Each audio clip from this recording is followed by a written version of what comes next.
Nakatangay ng halos 180 milyong piso ang inarestong Korean national na sospek sa pagbebenta online ng umano'y bogus na cryptocurrency.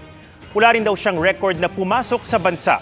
Nakatutok si John Consulta, exclusive. Sa parking lot na ito ng isang exclusive subdivision sa Makati, naharang ng Fugitive Search Unit ng Bureau of Immigration ang target. Is you?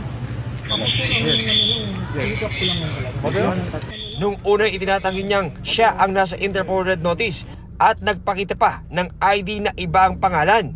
Kalaunay umaming siya ang nasa Red Notice at pinusasan siya ng mga ahente. Nakatanggap tayo ng impormasyon sa NCB Korea, Interpol NCB Korea na may isang Korean fugitive na dito nagtatago sa atin. Isa ito sa mga high value fugitive ng Korea kasi napakalaki ng halaga na nandispalko nila na pera.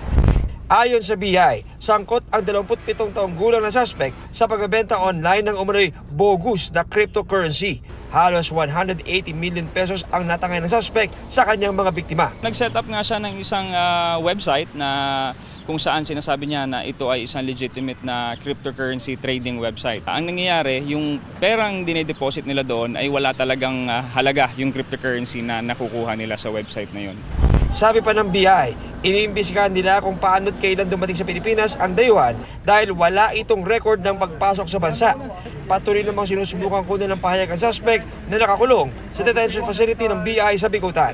Sa ngayon, ongoing yung deportation proceedings pero alamin din nga natin kung may mga nabiktima din yung peking website niya dito upang bago natin siya maipa-deport ay panagutan niya muna kung may mga krimen naman siyang kinasangkutan dito.